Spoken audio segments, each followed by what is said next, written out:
Encore une fois, nous sommes très heureux de pouvoir partager avec vous la parole de Dieu. Aujourd'hui, nous allons aborder un sujet très très important, un sujet qui parle de la fin du cosmos ou de l'univers avec tout ce qu'il contient. Et la Bible parle de la fin du monde. Vous savez, les hommes de tout temps se sont posé la question de savoir si le cosmos, quand la Bible parle du monde, ce n'est pas notre monde ici sur Terre, c'est le mot cosmos. Cosmos veut dire tout ce qui est dans l'univers ou l'ordre qui règne dans l'univers.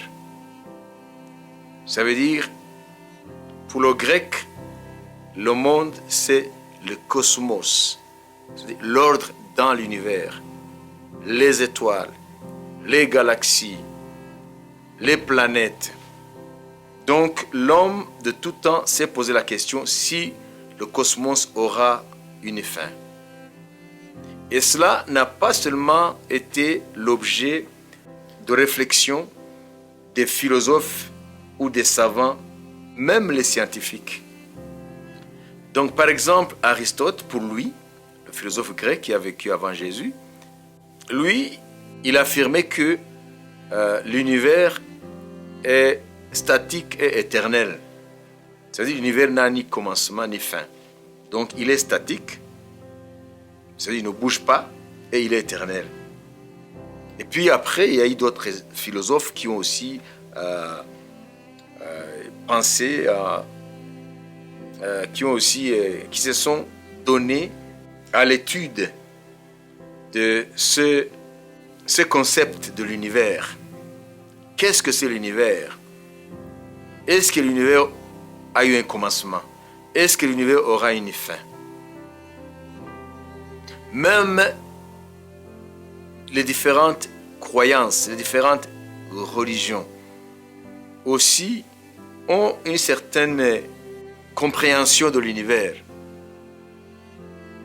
Donc c'est une question multimillénaire. La Bible aussi, en tant que parole inspirée de Dieu, n'a pas laissé de côté cette grande question qui a hanté beaucoup d'esprits depuis que l'homme est sur terre. Alors aujourd'hui, nous allons uniquement confronter la Bible et les hypothèses scientifiques d'aujourd'hui sur la fin de l'univers.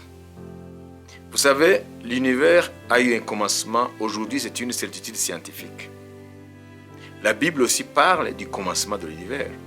En lisant le livre de la Genèse au chapitre 1er, depuis le verset 1er, il est écrit que au commencement, Dieu créa les cieux et la terre. Et la Bible dit la terre était informe et vide.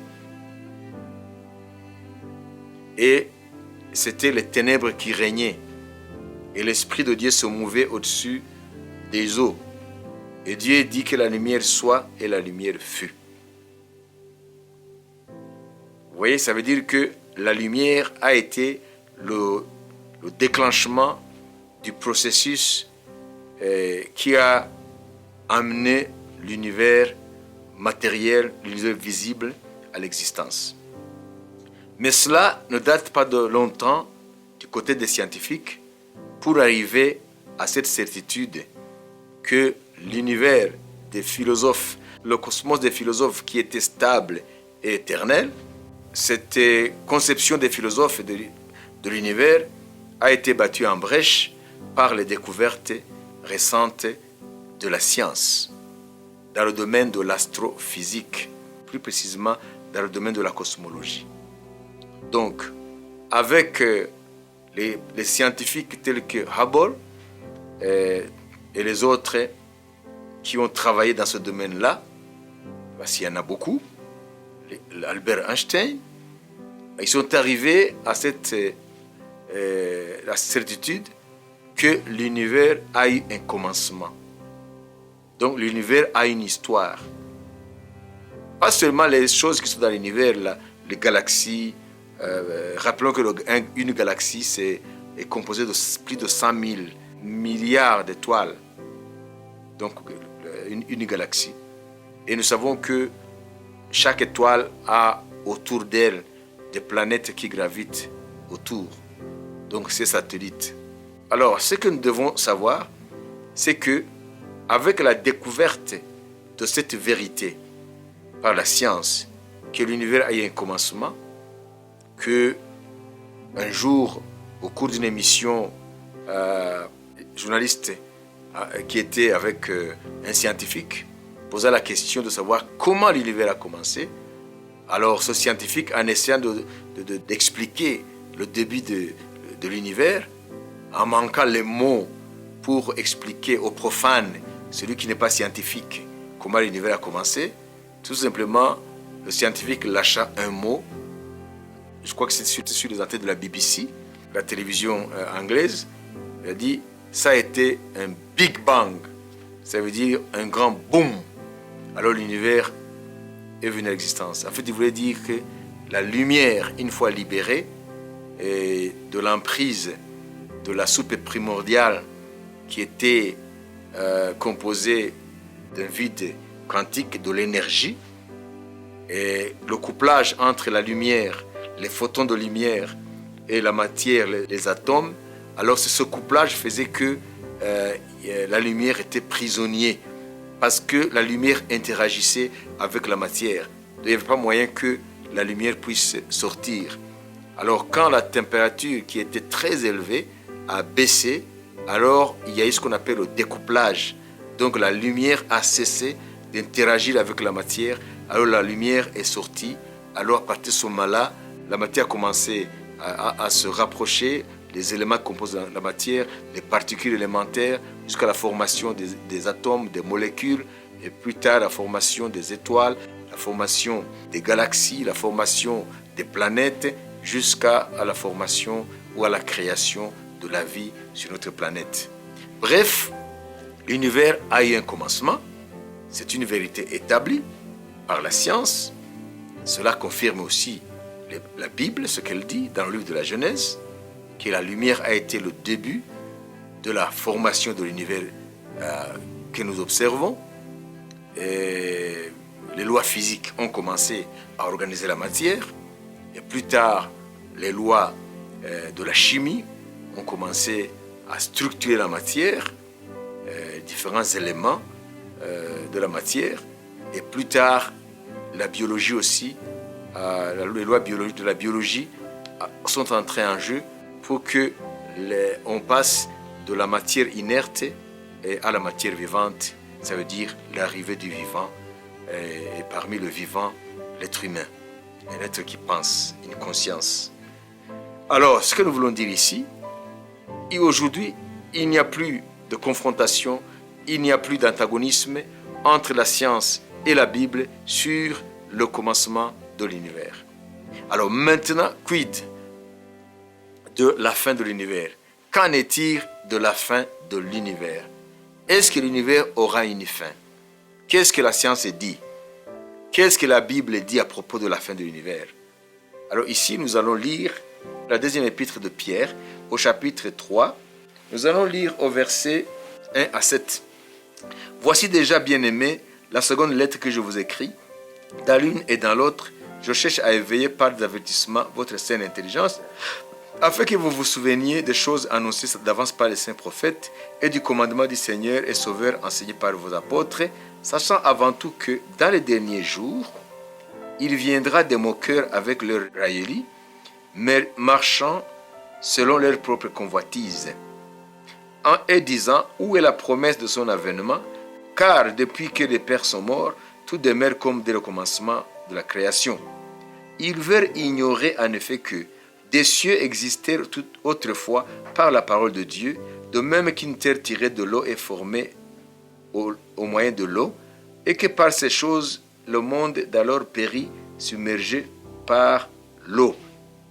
Tandis que par la même parole, les cieux et la terre d'à présent, ça veut dire notre cosmos aujourd'hui, et son contenu, ça veut dire les étoiles, les planètes, les galaxies, sont gardées et réservées pour le feu, pour le jour du jugement et de la ruine des hommes impies. Donc, comment alors cela va se produire? Ce cosmos et ce qu'il contient, réservé pour le feu, comment cela va se produire? Là, nous allons le voir toujours au chapitre 3, deuxième épître de Pierre, au verset 10 à 15. Le jour du Seigneur viendra comme un voleur. Ça, c'est pour l'enlèvement de l'Église, ceux qui croient en Jésus. Et puis par après, ici, Pierre met tout ensemble, sans toutefois séparer les différentes époques qui conduiront à la fin de l'univers ou à la fin du cosmos. En ce jour, ça veut dire maintenant la fin de l'univers, la fin de toute la matière. En ce jour, les cieux passeront avec fracas. Vous voyez, c'est notre Big Bang. Les éléments embrasés se dissoudront. Ça veut dire toute la matière se dissoudra, se dissoudre, fondre. Et la terre avec les œuvres qu'elle renferme sera consumée. La Bible continue. Puisque toutes ces choses doivent se dissoudre, là alors la parole de Dieu nous donne un conseil, nous qui croyons, qu'elles ne doivent pas être la sainteté de votre conduite et votre piété. Nous devons être saints tous les jours dans notre conduite, tandis que vous attendez et hâtez l'avènement du jour de Dieu, à cause duquel, voilà comment se passera la fin de l'univers, tout ce qu'il renferme, les cieux enflammés, parce qu'on nous a dit que les cieux d'aujourd'hui et la terre sont réservés pour le feu. Alors comment ça se passera? Les cieux enflammés se dissoudront. Cette parole utilisée par l'apôtre Pierre, souvenez-vous que ces paroles que je viens de vous lire datent du 1er siècle. Nous sommes au 21e siècle, ça fait 20 siècles. Ça veut dire, ces paroles existent dans la Bible il y a 2000 ans. Alors le terme utilisé ici, se dissoudre. Ça veut dire, la matière va se dissoudre. Aujourd'hui, dans la physique des particules, on utilise le terme se désintégrer. Ça veut dire les éléments qui constituent la matière vont se désintégrer. La désintégration des éléments. Ici, nous parlons de quoi? Nous parlons de l'atome et tout ce qu'il contient. Ça veut dire les protons, les neutrons, mais aussi des particules subatomiques qu'on appelle les particules élémentaires. Ça veut dire le fondement même de la matière, le fondement de ce qui nous compose, nous les hommes, notre corps, le fondement de ce qui compose le soleil, la terre, les plantes, les galaxies, les planètes, c'est tout ce qui est matière. Alors, les éléments qui composent la matière se dissoudront, se désintégreront, et la terre avec les œuvres qu'elle renferme sera consumée. Retenez ici, Pierre qui n'était qu'un simple pécheur, il n'était même pas inscrit pour dire qu'il était quelqu'un qui était versé dans les Écritures, ce n'était pas un savant au niveau de la Bible, mais il a parlé, il a utilisé des termes, des concepts qui sont scientifiques. Ça veut dire, ici, la Bible décrit comment la matière finira. La fin de la matière, la fin de l'univers, la fin des étoiles, la fin des planètes, la fin des galaxies, la fin de l'espace-temps lui-même, la fin de l'univers avec tout ce qu'il contient, la fin de tout ce qui est matière, tout ce qui est palpable, la fin de tout ce qui est gazeux, tout ce qui est liquide, tout ce qui est solide. La Bible dit, ça se dissoudra. En termes aujourd'hui scientifiques, ça se désintégrera. Il y aura la désintégration des éléments qui composent la matière. Vous savez, le principe d'une bombe atomique, c'est le principe de désintégration. Ce qu'on appelle la fission nucléaire. Donc, le cœur même, les noyaux atomiques se désintègrent. Et quand le noyau se désintègre, alors à ce moment-là, il se produit une fission. Les forces fondamentales de la matière, ça veut dire les forces qu'on appelle interactions fortes, qui relient les quarks entre eux, les particules élémentaires dans le cœur de l'atome, la force qu'on appelle la force faible, ça veut dire la force nucléaire faible, qui relie aussi les éléments dans le cœur de l'atome, la force électromagnétique, tout cela va lâcher. Et à ce moment-là, c'est ce qu'on appelle la désintégration de l'atome. Et là, ici, Pierre utilise le mot « se dissoudre ». Et quelle est la conséquence? Lorsque les éléments élémentaires de la matière se dissoudent, lorsque les éléments élémentaires de la matière, les particules élémentaires de la matière lâchent ou se désintègrent, alors il se produit ce qui s'est produit sur Hiroshima et Nagasaki, les deux villes japonaises qui ont été, sur lesquelles les Américains ont largué les premières bombes atomiques. Alors ce qui s'est passé, tout a été brûlé. Voilà, c'est ce qu'on appelle le phénomène de désintégration des atomes. Donc la force nucléaire produit du feu, tout brûle. Alors Pierre prédit ici que la fin de l'univers se produira par la désintégration des éléments, les éléments que nous avons dans le tableau périodique de Mendeleïev. Donc les éléments qui composent la matière, qui sont présents dans l'univers. Ces éléments-là vont se dissoudre, vont se désintégrer. Va en résulter quoi? Il dit, les cieux passeront avec fracas. Il y aura un autre Big Bang, mais pas dans le sens de la création, mais dans le sens de l'anéantissement. Ça veut dire qu'il y aura une annihilation. Ça veut dire que l'univers sera annihilé. Sa présence ne sera plus. On ne trouvera plus aucune trace de l'univers. Parce que la parole de Dieu, qui a créé l'univers, qui a créé le champ quantique, l'énergie du vide, cette parole qui a parlé et que l'univers est sorti du champ quantique, la matière a commencé à se former en structure, à être cohérent. Alors, les lois physiques qui ont été à la base de la création de ce que nous voyons aujourd'hui en tant que cosmos, en tant qu'étoile, en tant que matière, en tant que planète. Ça veut dire la matière sous toutes ses formes, solide, liquide, gazeux. Alors, cette matière-là va connaître ce que la Bible ici appelle les cieux vont passer avec fracas. Et ici, Pierre explique comment le cosmos va passer avec fracas. C'est parce que les éléments qui constituent la base même de la matière, c'est-à-dire l'atome avec les composants atomiques, vont se dissoudre, vont se désintégrer et il va en résulter un feu. C'est le feu qui sortira du sein même du cœur de l'atome, comme le feu qui est résulté du fait que les Américains avaient largué les bombes sur Nagasaki et Hiroshima.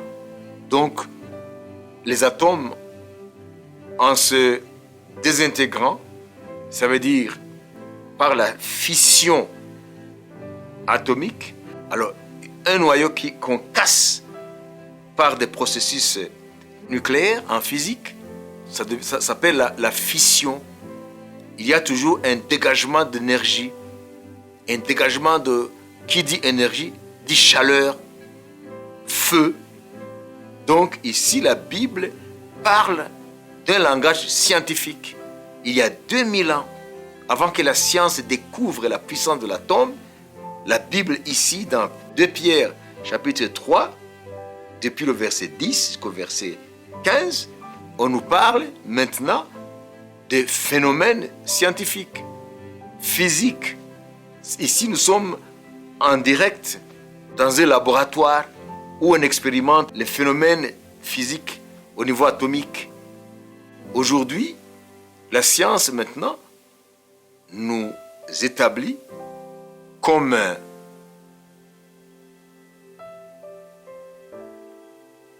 des faits scientifiques que l'atome contient en lui-même une puissance inimaginable il y a quelques temps, quelques siècles.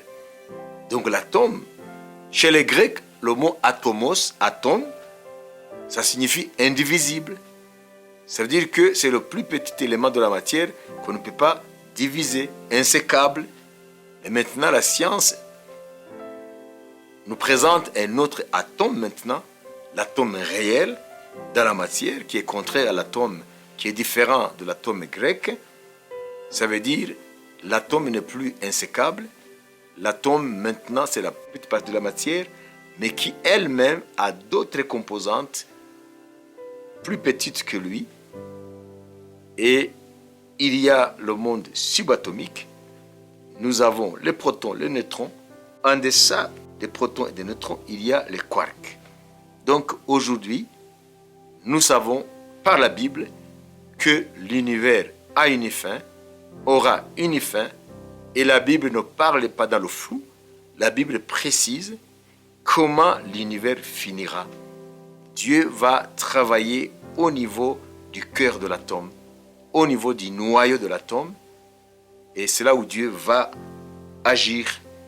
Dieu va parler au noyau de l'atome pour que les forces qui sont dans le noyau de l'atome, qui sont à l'œuvre, ça veut dire la force nucléaire forte, la force nucléaire faible, la force électromagnétique, parce que la force de gravité, c'est agit au niveau macro, ça veut dire au niveau de l'infiniment grand, au niveau de ce que nous voyons, c'est là où la gravité agit, mais au niveau de l'infiniment petit, au niveau de l'atome, la force de la gravitation, qui est grande, qui est la plus grande force au niveau macroscopique, cette force devient quasiment nulle à l'échelle de l'atome.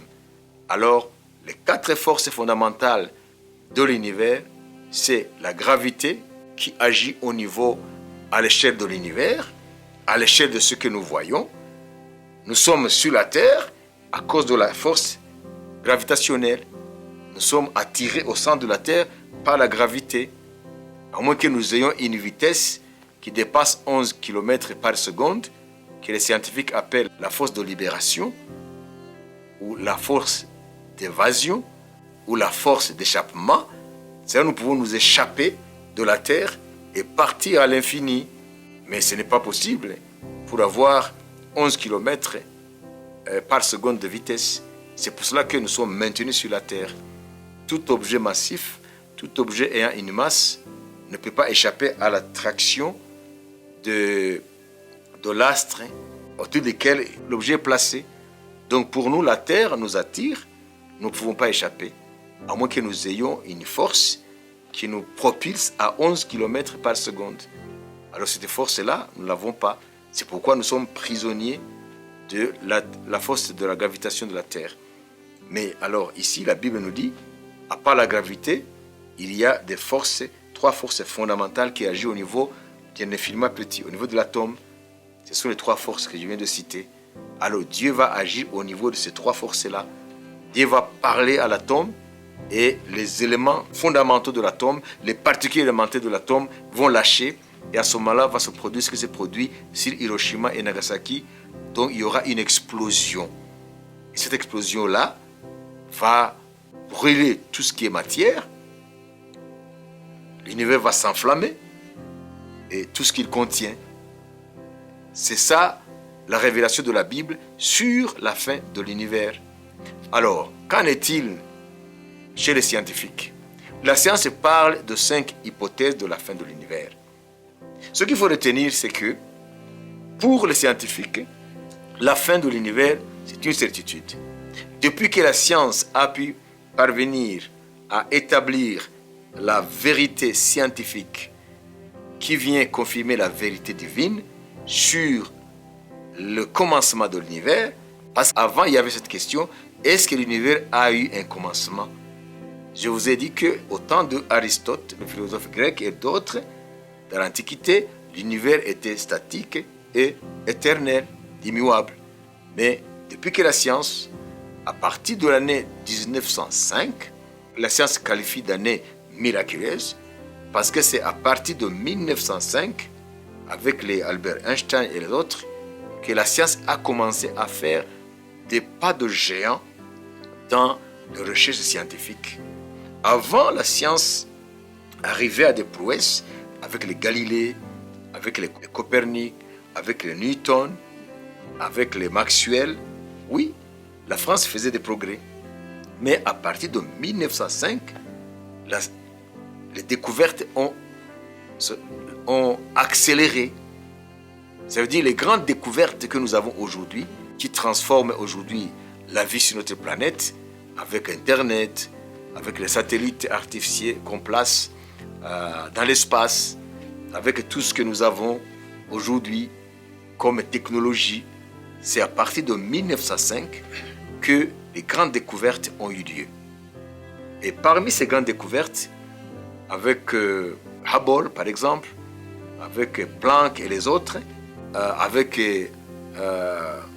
l'abélomètre, l'astrophysicien belge et mathématicien, alors ils ont découvert que l'univers non seulement a eu un commencement, mais l'univers aussi est en expansion.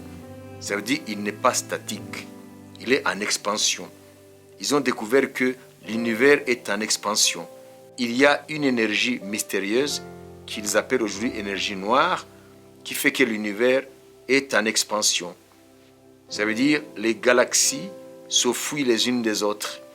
Mais avec les découvertes, ils ont découvert que ce ne sont pas les galaxies qui s'éloignent des uns des autres, mais c'est l'espace-temps lui-même qui est en expansion. Donc, si l'espace-temps est en expansion, donc il y a une force qui est antigravitationnelle. La gravité maintient les galaxies ensemble, la matière ensemble. Ça veut dire le Soleil, par la gravité, attire toutes les planètes qui sont autour de nous, nous aussi, la Terre aussi. Ça, c'est la gravité. Mais cet équilibre, aujourd'hui, c'est ça qui sera rompu un jour, d'après les scientifiques. Ils parlent de 5 hypothèses. Mais nous allons nous pencher, nous, sur 2 hypothèses, 2 scénarios qui sont aujourd'hui proches de la prédiction de Pierre. C'est-à-dire Big Crunch. Crunch en anglais, ça veut dire craquement. Alors, Big Crunch, ça veut dire l'univers qui est en expansion. C'est ce que les scientifiques nous disent. La fin de notre planète, là, c'est une certitude. En science, il n'y a pas d'hypothèse. Ça veut dire que le Soleil a encore une réserve d'hydrogène de 5 milliards d'années. Le Soleil vient de brûler son combustible il y a 5 milliards d'années. La moitié de l'hydrogène a été brûlée. Alors il reste maintenant l'autre moitié qui va être consommée il y a 5 milliards d'années. Et quand le Soleil arrivera à sa fin, après avoir épuisé sa réserve de combustible, ça veut dire l'hydrogène, alors la taille du Soleil le Soleil va grossir et va devenir ce qu'on appelle une géante rouge. Alors le Soleil va commencer à avaler les planètes et pratiquement notre Terre va cramer, va devenir comme les larves des volcans, une fois refroidie. Donc la Terre, sa fin, elle est précise aujourd'hui, il n'y a pas d'hypothèse au niveau de la science. Donc, parce que la Terre, avec d'autres planètes, dépendent du Soleil, parce que nous sommes les satellites du Soleil. Alors, les scientifiques parlent de la première hypothèse de la fin de l'univers en termes de Big Crunch, ça veut dire la grande contraction. Donc après l'expansion de l'univers, il arrivera un temps où l'univers va faire marche arrière, c'est-à-dire va se contracter. Et quand l'univers va se contracter, il va se produire un grand fracas. Donc la matière va va exploser. Et à ce moment-là, ça se comprend, l'énergie va produire, de ce craquement va produire un embrasement. Donc l'univers va s'embraser, va brûler. Et c'est ce que Pierre prédit ici. Il dit que les cieux passeront avec fracas. Ça veut dire que ça va s'embraser, ça va claquer. Et les éléments de la matière vont être embrasés. Et en s'embrasant, en se brûlant, vont se dissoudre. Vous voyez? Ici, nous pouvons dire que si Pierre existait encore aujourd'hui, avec cette prophétie, alors il utiliserait le concept scientifique de Big Crunch, le terme de scientifique. Parce que Pierre prédit la fin de l'univers, la fin de ce qui contient l'univers, la fin de l'univers lui-même, l'espace-temps et tout ce qui est dedans, la Terre, le Soleil, les planètes, les galaxies, la matière, ça va s'embraser, ça va se dissoudre. En termes scientifiques aujourd'hui, en physique des particules, ça s'appelle la désintégration des éléments de la matière, avec comme résultat l'embrasement, le feu. Vous voyez? Alors, la deuxième hypothèse, le deuxième scénario des scientifiques que nous allons aujourd'hui aussi prendre en considération, c'est le Big Rip. Le Big Rip, le scientifique nous dit que c'est la grande déchirure. Ça veut dire que l'univers va poursuivre son expansion jusqu'à ce que ce qui maintient les choses ensemble dans la matière vont lâcher. Au lieu de la contraction, comme le Big Crunch, ça sera maintenant la déchirure. C'est-à-dire les forces qui maintiennent les choses ensemble, la matière ensemble, va lâcher. Alors nous allons opter aujourd'hui à l'hypothèse du Big Crunch, parce que nous voyons que par définition, ça ressemble un peu à ce que la Bible prédit ici dans Pierre. Donc les éléments vont se dissoudre parce que embrasés, suite à quoi? Suite au fracas que les cieux, la matière va passer avec fracas. Et fracas aujourd'hui, si nous voulons définir cela, c'est le craquement. Et c'est ça qui signifie Big Crunch. Il suffit d'aller dans ton dictionnaire en anglais et tu cherches le sens du mot crunch, c'est le craquement. Il y aura un grand craquement. Et en langage aujourd'hui scientifique, mais qui trouve son origine, le langage journalistique, c'est le Big Bang. Le début de l'univers, c'est le Big Bang. Et la fin de l'univers, ça sera le Big Bang dans le sens inverse. Alors pour terminer, nous voyons ici que la Bible est précise quant à la fin de l'univers. La science aussi ne doute plus de la fin de l'univers, mais la science émet des hypothèses. La Bible, ce n'est pas un livre d'hypothèses. La Bible, c'est un livre de certitude. Voilà pourquoi aujourd'hui, je vais dire que Dieu soit loué pour la Bible qu'il nous a donnée, parce que sa parole, c'est notre lumière. Et la lumière, il y a une parole d'un scientifique ici que j'aimerais partager avec vous. Il s'appelle Marcel Conch. Qu'est-ce qu'il dit? Il dit, autre est l'univers du métaphysicien. Ça veut dire ceux qui ne sont pas des physiciens. Vous savez, la physique s'occupe à l'étude des phénomènes, la nature et ses phénomènes. Donc les objets de la physique, ce sont des objets et les phénomènes qui s'y déroulent dans ces objets physiques. Alors que la métaphysique, vous voyez, c'est au-delà de la physique, s'occupe du pourquoi des choses. Ça veut dire, qu'est-ce qu'il y avait avant la création de l'univers. Ça, c'est le domaine de la métaphysique. La philosophie aussi s'occupe du pourquoi, la cause première.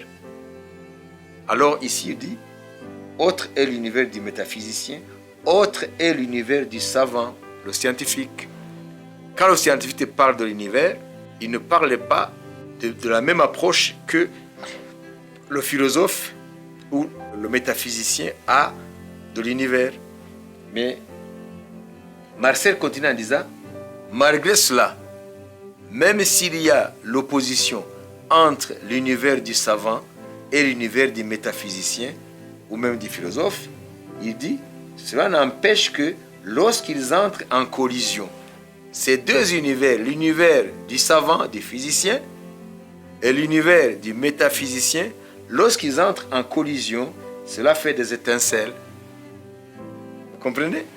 Ici, c'est une métaphore, mais Marcel est en train de nous dire que l'univers que la Bible présente et l'univers que les physiciens présentent aujourd'hui, lorsque nous les faisons entrer en collision, lorsque nous les confrontons, les deux univers-là, il y a une étincelle qui jaillit.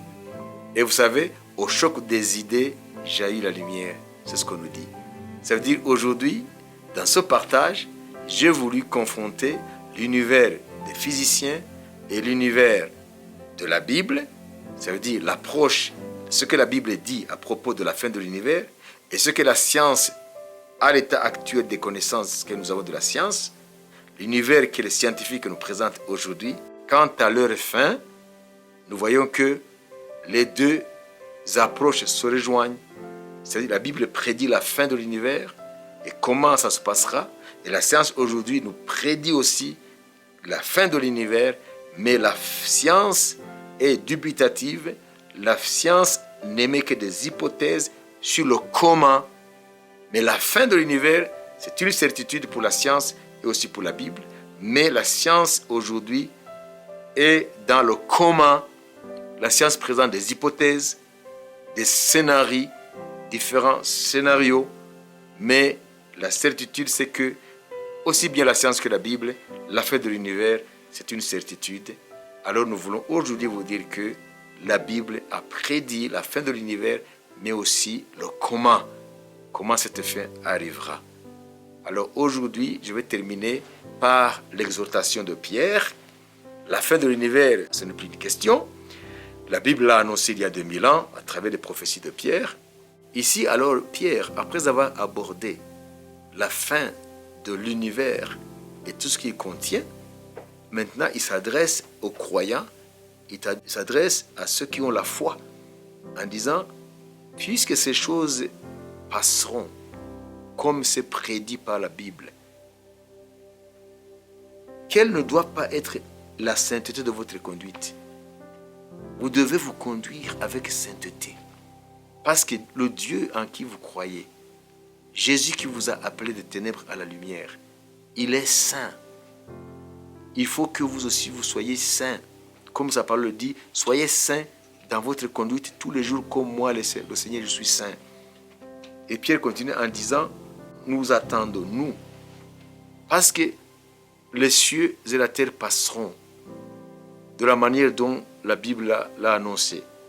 Mais nous qui croyons, nous attendons, selon sa promesse, de nouveaux cieux et une nouvelle terre où la justice habitera.